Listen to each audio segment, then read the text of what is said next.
ദൈവസന്നിധിയിലേക്ക് സമർപ്പിച്ചുകൊണ്ട് ആരാധനയുടെ മണിക്കൂറിലേക്ക് നമ്മൾ കടക്കാൻ പോവുകയാണ്. രാജാതിരാജനായ ഈശോ കടലിനെ ശാന്തനാക്കിയവൻ, കാറ്റിനെ ശാന്തനാക്കിയവൻ, നമ്മുടെ രാജാതിരാജനായ ഈശോ നമ്മുടെ മുന്നിലേക്ക് എഴുന്നള്ളി വരികയാണ്. നമ്മുടെ എല്ലാ ജീവിത നിയോഗങ്ങളും തിരുസന്നിധിയിൽ സമർപ്പിച്ചുകൊണ്ട് പ്രാർത്ഥനാ നിമിഷങ്ങളാണിത്.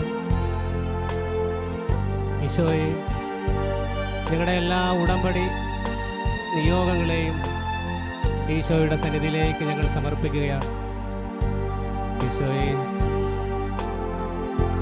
എഴുന്നള്ളി വരണമേ.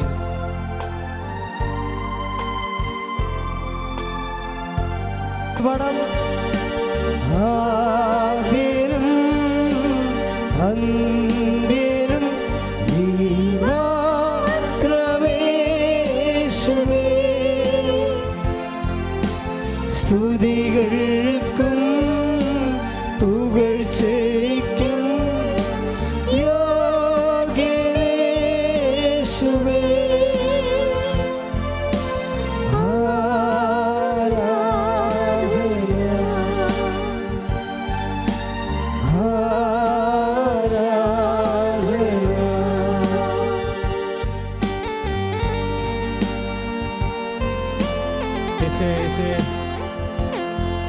സ്തുതിക്കട്ടെ.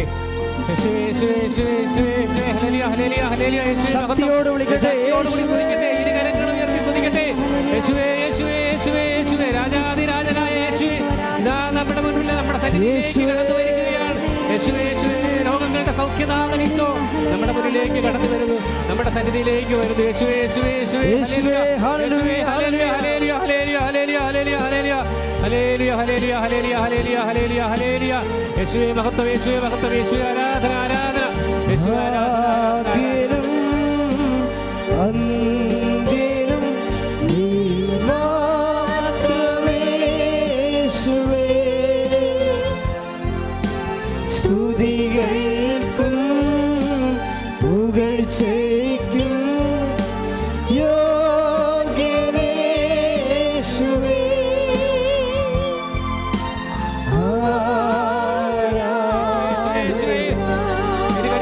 യേശുവേ, യേശുവേ, യേശുവേ, ആരാധന,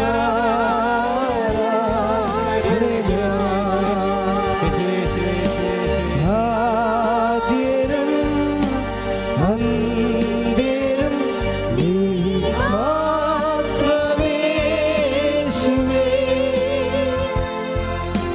സ്തുതികൾക്കും പുകഴ്ചയ്ക്കും യോഗ്യനേ യേശുവേ.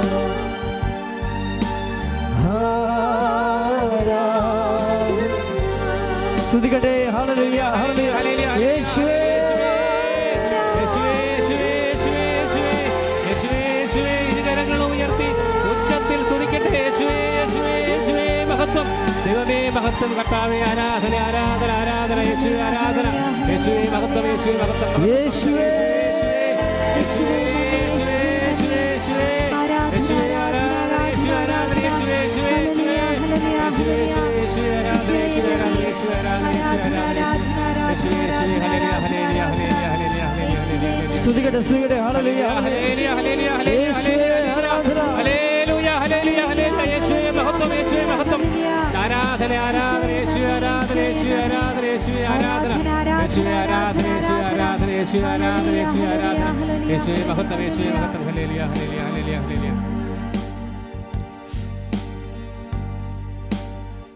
ഏറ്റു പ്രാർത്ഥിക്കുക.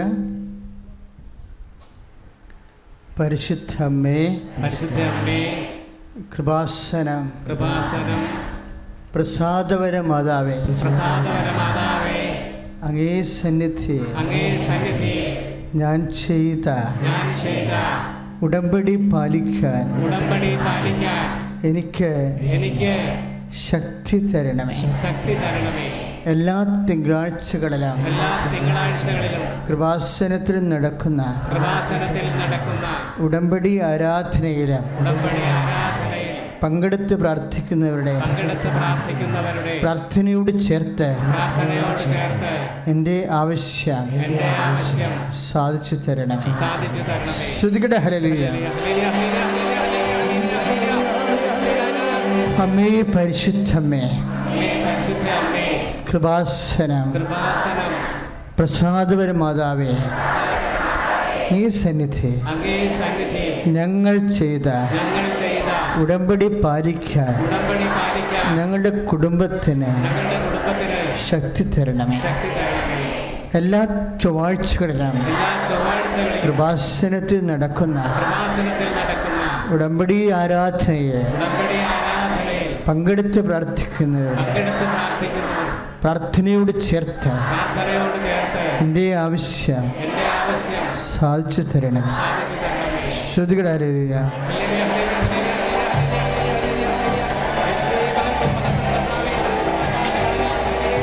അമ്മേ പരിശുദ്ധമ്മേ, കൃപാസനം പ്രസാദപര മാതാവേ, അങ്ങേ സന്നിധി ഞാൻ ചെയ്ത ഉടമ്പടി പാലിക്കാൻ എൻ്റെ കൂടപ്പിറപ്പുകൾക്കായി ഞാൻ ചെയ്ത ഉടമ്പടി പാലിക്കാൻ എനിക്ക് ശക്തി തരണമേ.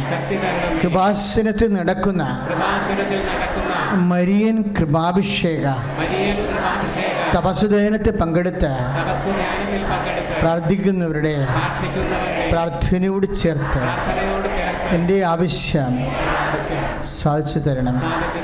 ശ്രുതികട ഹല്ലേലൂയ.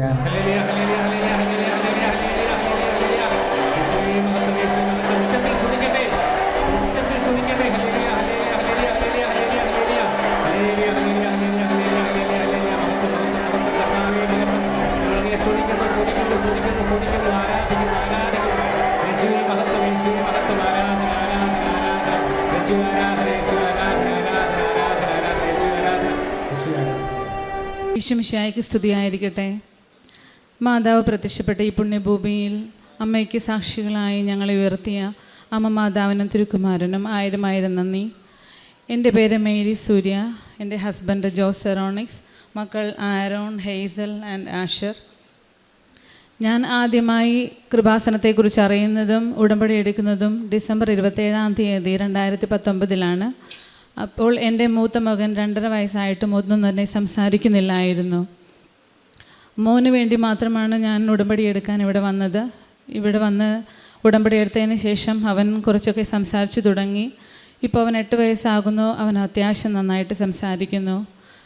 ഉടമ്പടി നിയോഗങ്ങളായിട്ട് എനിക്കൊരു പുതിയ വീട് വേണമെന്നും എനിക്കൊരു യൂറോപ്യൻ കൺട്രിയിലേക്ക് മൈഗ്രേറ്റ് ചെയ്യണമെന്നും ഒക്കെ ഉടമ്പടിയിൽ വെച്ചിട്ടുണ്ടായിരുന്നു. ജൂൺ 12 2022 അമ്മ മാതാവും ഈശോയും എനിക്കൊരു പുതിയ വീട് നൽകി അനുഗ്രഹിച്ചു. അതിനുശേഷം ഞാൻ OET 2 പ്രാവശ്യം, IELTS 1 പ്രാവശ്യമൊക്കെ എഴുതിയിട്ടുണ്ട്. പക്ഷേ അതൊന്നും എനിക്ക് കിട്ടിയില്ല. പിന്നെ ഓസ്ട്രേലിയയിലെ ഒരു പ്രോസസ്സിങ്ങിന് വേണ്ടി സ്റ്റാർട്ട് ചെയ്യാൻ ഞാൻ ആദ്യം തന്നെ മാതാവിനോട് ചോദിച്ചു, മാതാവേ ഇതെനിക്ക് തരാൻ അങ്ങ് തീരുമാനിച്ചിട്ടുള്ളതാണോ? എനിക്ക് ഇംഗ്ലീഷ് ടെസ്റ്റ് ശരിക്കും ഓസ്ട്രേലിയയുടെ പ്രോസസ്സിങ്ങിന് തിയറി പ്രാക്ടിക്കൽ എക്സാമൊക്കെ കഴിഞ്ഞിട്ട് മതി. എങ്കിലും ഞാൻ ആദ്യം തന്നെ ഇംഗ്ലീഷ് ടെസ്റ്റ് എഴുതി നോക്കാമെന്ന് വിചാരിച്ച് പ്രാർത്ഥിച്ച് ഒരുങ്ങി ഞാൻ PT എന്ന് പറഞ്ഞ ഇംഗ്ലീഷ് ടെസ്റ്റ് എഴുതി. ആദ്യ അറ്റംപ്റ്റിൽ തന്നെ ഞാനത് വിജയിച്ചു. അപ്പോൾ എനിക്ക് ഉറപ്പായി മാതാവ് എനിക്ക് ആ സ്ഥലം എനിക്ക് തരാൻ ഉദ്ദേശിച്ചിട്ടുള്ളതാണെന്ന്. അതിനുശേഷം ഞാൻ അതിൻ്റെ പ്രോസസ്സിംഗ് എല്ലാം ഞാനും എൻ്റെ ഒരു ഫ്രണ്ട്, ഞങ്ങൾ ഏജൻസി ഒന്നും കൊടുത്തില്ല, ഞങ്ങൾ തന്നെയാണ് പ്രോസസ്സിംഗ് എല്ലാം സ്റ്റാർട്ട് ചെയ്തത്. ആദ്യമായി NCLEX എന്ന എക്സാം നേഴ്സസ് ആയിട്ടുള്ള എല്ലാവർക്കും അറിയാം, ഭയങ്കര ഡിഫിക്കൽട്ടായിട്ടുള്ളൊരു എക്സാമാണ്. 5 hours എക്സാമാണ്. ഞാനും എൻ്റെ ഫ്രണ്ടും കൂടെ കുവൈറ്റിൽ നിന്ന് 5 days ലീവ് എടുത്ത് ഞാൻ ബാംഗ്ലൂർ ഞാനും എൻ്റെ ഫ്രണ്ടും കൂടെ എഴുതാൻ വന്നു. പക്ഷേ ഞാൻ അത്രയും ഉടമ്പടി എടുത്തിട്ടുണ്ടെങ്കിൽ കൂടെ ഞാൻ അത്രയും നന്നായി പ്രാർത്ഥിക്കുകയോ ഒരുങ്ങുകയൊന്നും ആ സമയത്ത് ചെയ്തില്ലായിരുന്നു. ഞാൻ എൻ്റെ കഴിവിൽ മാത്രം വിശ്വാസം അർപ്പിച്ച് ഞാനത് അറ്റൻഡ് ചെയ്തു. പക്ഷേ ഞാനത് ഫെയിലായി. പിന്നെ ഞാൻ 2023 മാർച്ച് മാസം ഇവിടെ വന്ന് ഉടമ്പടി പുതുക്കി മാതാവിനോട് ഞാൻ നന്നായി പ്രാർത്ഥിച്ചു. നല്ലതായി ഉടമ്പടി എല്ലാ കാര്യങ്ങളെല്ലാം ചെയ്ത് മെയ് 12-ാം തീയതിയിലേക്ക് ഞാൻ എക്സാമിന് വേണ്ടി രണ്ടാമതും ഡേറ്റ് എടുത്ത് പ്രാർത്ഥിച്ചു. ഞാൻ രാവിലെ എണീറ്റ് എക്സാമിൻ്റെ അന്ന് രാവിലെ എണീറ്റ് ഓൺലൈൻ കുർബാന കൂടി. ഉടമ്പടി ഉപ്പ് ഞാൻ എക്സാം സെൻറ്ററിൽ പോകുന്ന ആരും ചവിട്ടാത്ത സ്ഥലത്തിട്ടു. എൻ്റെ ബാഗെല്ലാം വെക്കുന്ന കബോർഡിലിട്ടു. എക്സാം തുടങ്ങുന്നതിന് മുന്നേ ഞാൻ എൻ്റെ കമ്പ്യൂട്ടറിലെല്ലാം ഉപ്പിട്ട് പ്രാർത്ഥിച്ചു. വിശ്വാസ പ്രമാണം ചൊല്ലി പ്രാർത്ഥിച്ചു.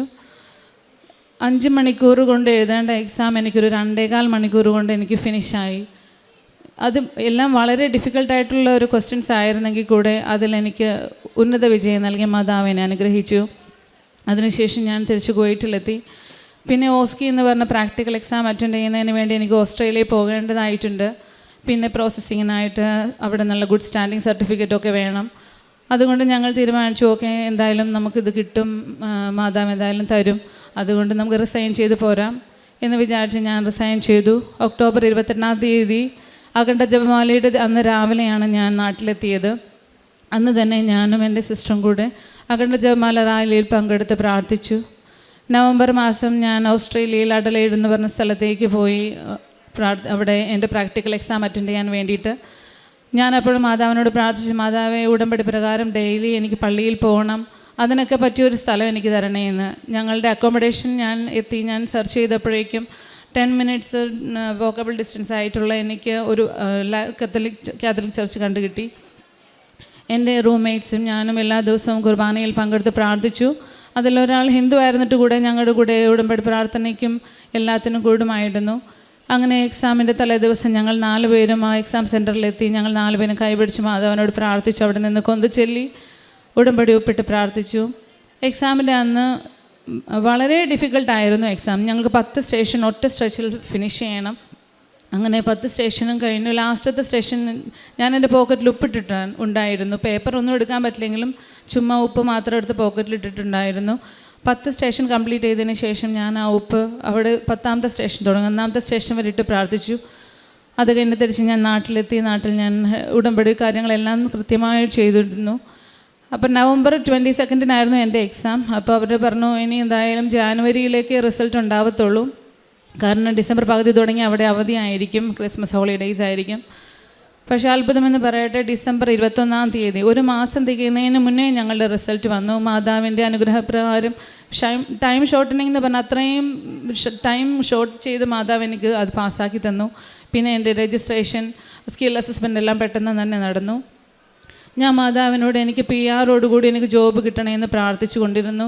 വേറെ വർക്ക് വിസയുള്ള ജോബൊക്കെ എനിക്ക് ഇൻ്റർവ്യൂ എനിക്ക് അറ്റൻഡ് ചെയ്തു, കിട്ടി. പക്ഷേ ഞാൻ മാതാവിനോട് പ്രാർത്ഥിച്ചു, മാതാവ് എനിക്ക് PR-ഓടുകൂടി ഒരു ജോബ് കിട്ടണേ എന്നായിരുന്നു. അത് പ്രകാരം എനിക്ക് മെയ് മാസം 16-ാം തീയതി ഒരു ഇൻ്റർവ്യൂ അറ്റൻഡ് ചെയ്തു. ആ ഇൻ്റർവ്യൂ കഴിഞ്ഞപ്പോൾ തന്നെ അവർ എന്നോട് സെലക്റ്റഡ് ആയി എന്നൊക്കെ പറഞ്ഞു. അതെല്ലാം മാതാവിൻ്റെ കാശുരൂപം കൈ പിടിച്ചായിരുന്നു ഞാൻ അറ്റൻഡ് ചെയ്തിരുന്നത്. അതിനുശേഷം ഞാൻ സെപ്റ്റംബറിലാണ് ഞാൻ വിസ അപ്ലൈ ചെയ്തത്. എൻ്റെ മോനിച്ചിരി സ്പീച്ച് ഡിലേക്ക് ഉള്ളത് കൊണ്ട് അവൻ്റെ മെഡിക്കൽ ക്ലിയർ ആയില്ല. അപ്പോൾ വളരെ നിരാശ തോന്നി. കാരണം ഇത്രയും നാൾ ഞാൻ അതിനു വേണ്ടി 2 വർഷത്തോളം പഠിച്ച് എക്സാമെല്ലാം അറ്റൻഡ് ചെയ്തു. ഞാൻ ജോബ് റിസൈൻ ചെയ്ത് നാട്ടിലെത്തി.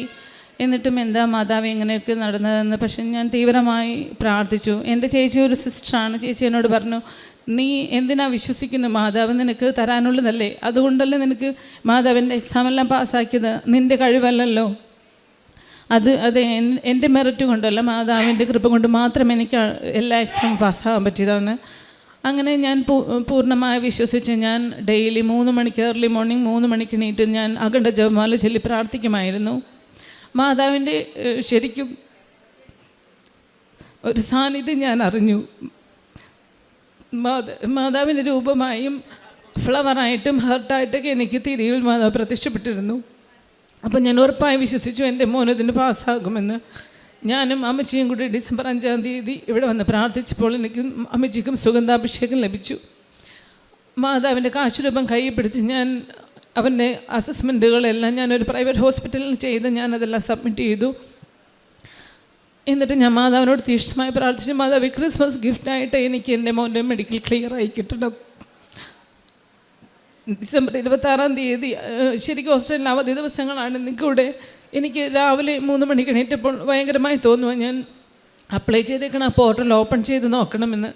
ഞാനങ്ങനെ ഓപ്പൺ ചെയ്ത് നോക്കിയപ്പോൾ അത്ഭുതമെന്ന് പറയട്ടെ, എൻ്റെ മോൻ്റെ മെഡിക്കൽ ക്ലിയർ ആയിരിക്കുന്നു. പിന്നെയും ഞാൻ തീവ്രമായി പ്രാർത്ഥിച്ചു, ഇനി കേസ് മാനേജർ അസൈൻ ആകുമ്പോൾ എന്തെങ്കിലും ക്വസ്റ്റ്യൻ വരുമോ എന്നൊക്കെ പേടിച്ച്. എങ്കിലും ഞാൻ നന്നായി പ്രാർത്ഥിച്ചുകൊണ്ടിരുന്നു. ഡിസംബർ അതെല്ലാം കഴിഞ്ഞ് ജാനുവരി 18 ഒരു ശനിയാഴ്ചയായിരുന്നു. ശനിയാഴ്ച ശരിക്കും ശനി ഞായർ അവിടെ അവധിയാണ്. എന്നാൽ കൂടെ ഞാൻ രാവിലെ എണീറ്റ് നോക്കുമ്പോൾ എൻ്റെ മെയിലിൽ ഞങ്ങളുടെ 5 പേരുടെയും PR വിസ അടിച്ച് കെട്ടിയിരിക്കുന്നു. ശരിക്കും മാതാവിൻ്റെ ഒരു അത്ഭുതം എന്നല്ലാതെ അതിനൊന്നും പറയാനില്ല. കാരണം അതൊരു ശനിയാഴ്ചയാണ്, അവരത് എടുക്കുന്ന ദിവസമല്ല. ഞാൻ രാവിലെ തന്നെ എൻ്റെ മോനെയും കൂട്ടി രാവിലെ കൃപാസനത്തിൽ വന്ന് മാതാവിനെ കാണിച്ചു. എൻ്റെ മോൻ്റെയും ഞങ്ങളുടെ എല്ലാവരുടെയും വിസ മാതാവിനെ കാണിച്ചതിന് ശേഷമാണ് ഞാൻ ഹസ്ബൻഡിനോടാണെങ്കിലും വീട്ടിലും എല്ലാവരോടും ഞാൻ പറഞ്ഞത് നമുക്ക് വിസ കിട്ടിയെന്ന്. അത് വലിയൊരു സാക്ഷ്യമായി ഞാനിവിടെ പറയുന്നു. പിന്നെ ഞാനും അമ്മച്ചിയും പിള്ളേരും കൂടെ വേളാങ്കണ്ണി പോകാൻ വേണ്ടി ഡിസംബർ 19 പോയിക്കൊണ്ടിരിക്കുമായിരുന്നു. വൈപ്പിനിലേക്ക് പോകുമായിരുന്നു. അപ്പോൾ വല്ലാർപാടും പള്ളിയുടെ ഓവർ ബ്രിഡ്ജിൻ്റെ അവിടെ വെച്ച് ഒരു ആക്സിഡൻ്റ് ഉണ്ടായി. ഒരു ഫോർച്യൂണർ എൻ്റെ കാറിനെ ഓവർടേക്ക് ചെയ്ത് ഓപ്പോസിറ്റ് വന്ന് ഓട്ടോയെ ശക്തമായി ഇടിച്ച് എൻ്റെ കാറിനെ ഹിറ്റ് ചെയ്തു. പക്ഷേ മാതാവിൻ്റെ ഒരു അനുഗ്രഹം കൊണ്ട് ഞങ്ങൾ എന്നും പുറത്തിറങ്ങുമ്പോൾ മാതാവിൻ്റെ ഉടമ്പടി തൈലം നെറ്റിയിൽ തേച്ചും കാറിൽ തേച്ചൊക്കെയാണ് പുറത്തിറങ്ങിക്കൊണ്ടിരുന്നത്. എനിക്കോ കുഞ്ഞുങ്ങൾക്കോ അമ്മച്ചിക്കോ ഒരു പോറൽ പോലും പറ്റാതെ മാതാവ് ഞങ്ങളെ രക്ഷിച്ചു. പിന്നെ മാതാവ് എൻ്റെ ചെറിയ മോന് നാട്ടിൽ വന്നതിന് ശേഷം സ്കിൻ അലർജിയുടെ പ്രോബ്ലം ഉണ്ടായിരുന്നു. ഉടമ്പടി തൈലം തേച്ച് പ്രാർത്ഥിച്ചതിന് ശേഷം അത് പൂർണ്ണമായും മാറിക്കിട്ടി. എനിക്ക് 3ാമത്തെ സിസേറിയന് ശേഷം ബ്ലീഡിങ് കുറച്ച് കൂടുതലായിരുന്നു എല്ലാ മാസവും. അപ്പോൾ മാതാവിനോട് ഞാനത് നന്നായി പ്രാർത്ഥിച്ചു. ഇപ്പോൾ നല്ലോണം കുറഞ്ഞു, നല്ല ബെറ്ററായി. മാതാവ് ഇതുവരെ തന്ന എല്ലാ അനുഗ്രഹങ്ങൾക്കും ഞാൻ മാതാവിനോടും തിരുക്കുമാരനോടും നന്ദി പറയുന്നു. ഈ ആഴ്ച എനിക്ക് എൻ്റെ ഓഫർ ലെറ്ററും കിട്ടി. ഞാൻ ഏപ്രിൽ 21 ഞാനും ഫാമിലിയും ഓസ്ട്രേലിയയിലേക്ക് പോവുകയാണ്. 29 എനിക്ക് ജോലിയിൽ ജോയിൻ ചെയ്യാനുള്ള ഓഫർ ലെറ്ററും കിട്ടി. ഇനിയും എൻ്റെയും കുടുംബത്തിൻ്റെയും എല്ലാ ജീവിതവും കുട്ടികളുടെ പഠനവും എല്ലാം മാതാവും തിരുക്കുമാരനും ചേർന്ന് ക്രമീകരിക്കുമെന്ന് ഉറപ്പായി വിശ്വസിച്ചുകൊണ്ട് എല്ലാവർക്കും മാതാവിൽ നിന്നും ഇവിടെ വന്ന് പ്രാർത്ഥിക്കുന്ന ആരെയും മാതാവ് കൈവിടില്ല എന്ന ഉറച്ച വിശ്വാസത്തോടുകൂടെ മാതാവ് നിർത്തുന്നു. പാവപ്പെട്ട ആൾക്കാരെ സഹായിക്കുമായിരുന്നു. എല്ലാ മാസവും ഒരു ചെറിയ തുക ഞങ്ങളുടെ അവിടെ ഒരു പാവപ്പെട്ട ആൾക്കാരെ സഹായിക്കുന്ന സംഘടനയ്ക്ക് നൽകുമായിരുന്നു.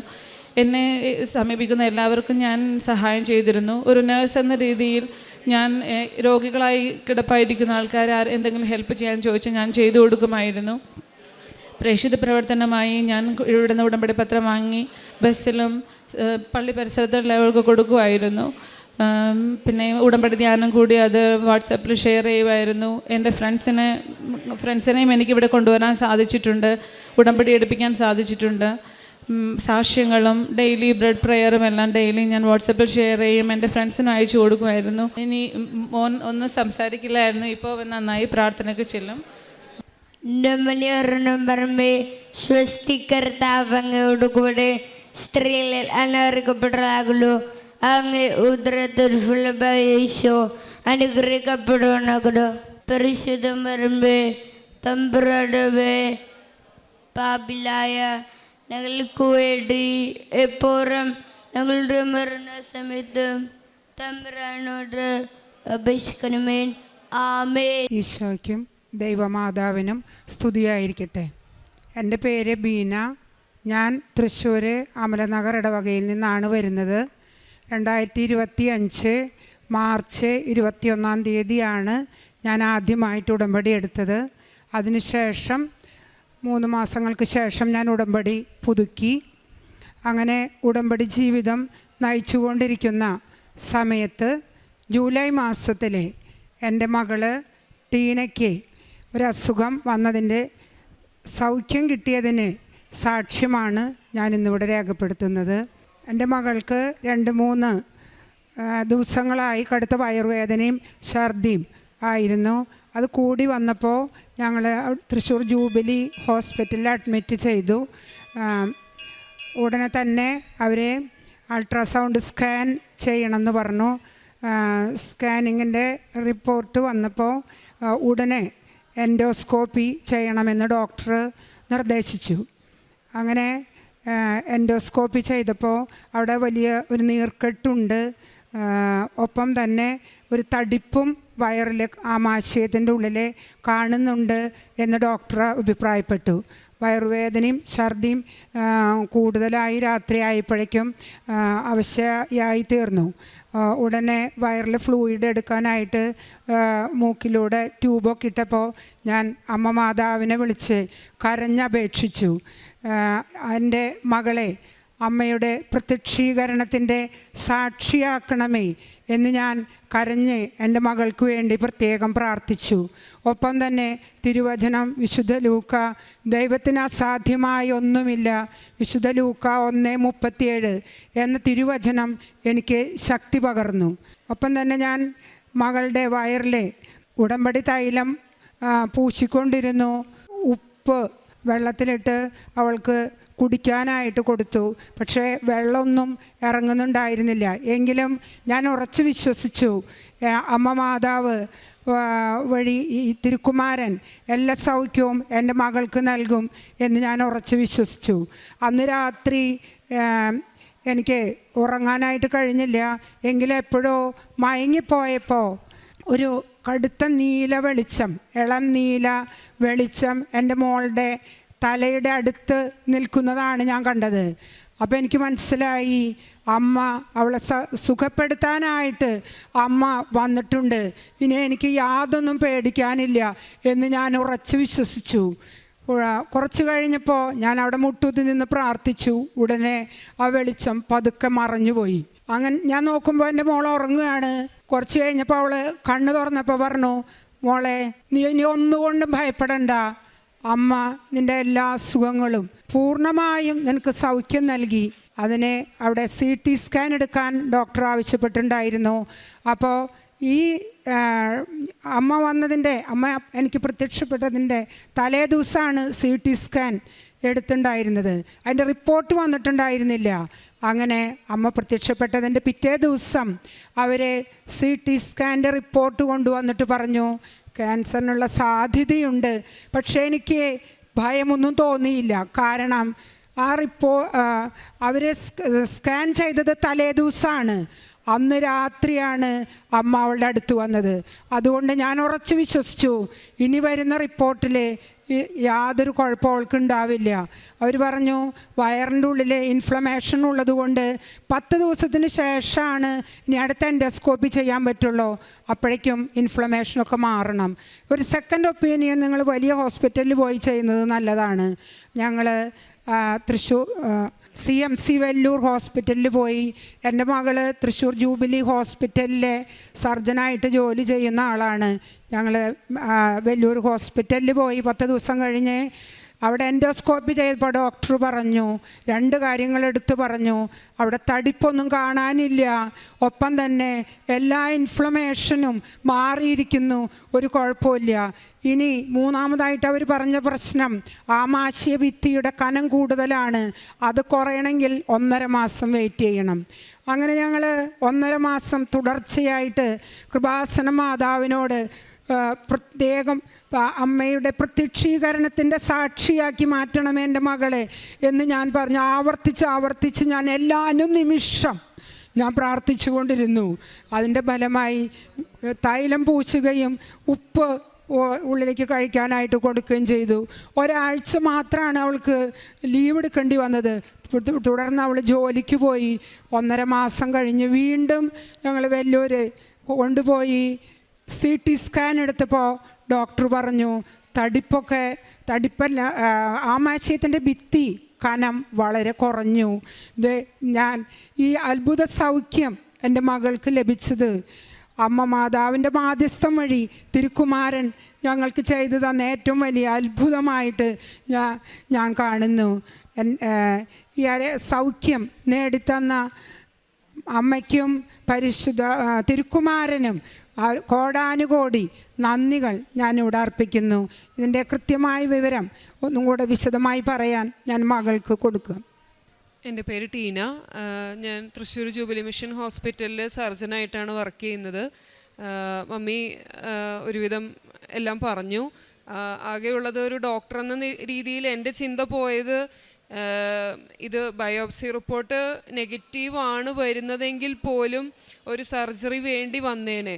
കാരണം ഭക്ഷണം ആമാശയത്തിൽ നിന്ന് കുടലിലേക്ക് പോകേണ്ട ആ വഴി മൊത്തം അടഞ്ഞു പോയി. അപ്പോൾ അതുകൊണ്ട് ആ ഒരു വഴി അതിന് വേണ്ടിയെങ്കിലും ഒരു സർജറി വേണ്ടി വരും എന്നുള്ള രീതിയിൽ ഞാൻ മമ്മിയുടെ അടുത്ത് പറഞ്ഞു. അപ്പോൾ മമ്മി പറഞ്ഞു, ഇല്ല, ഞാൻ നീലവെളിച്ചം കണ്ടതാണ്, ഞാൻ മാതാവിനെ നിൻ്റെ അടുത്ത് കണ്ടതാണ്, അതുകൊണ്ട് നിനക്ക് ഒരു പ്രശ്നവും വരില്ല എന്ന് പറഞ്ഞ് അന്ന് വൈകിട്ട് തൊട്ട് എനിക്ക് വേദന വന്നിട്ടില്ല. പിറ്റത്തെ ദിവസം തൊട്ട് ഛർദി നിന്നു. ഭക്ഷണം കഴിച്ചിട്ട് അതിൽ പിന്നെ ഈ 2 മാസത്തിൽ ഒരിക്കൽ പോലും വേദന വരികയോ ഛർദി ഉണ്ടാവുകയോ ഒന്നും വന്നിട്ടില്ല. എനിക്ക് ഇത്രയും വലിയൊരു സൗഖ്യം വന്നത് കൃപാസന മാതാവിൻ്റെ മാധ്യസ്ഥത്തിലാണെന്ന് ഞാൻ ഉറച്ചു വിശ്വസിക്കുന്നു. യേശുവേ സ്തുതി, യേശുവേ നന്ദി, ആവേ മരിയ.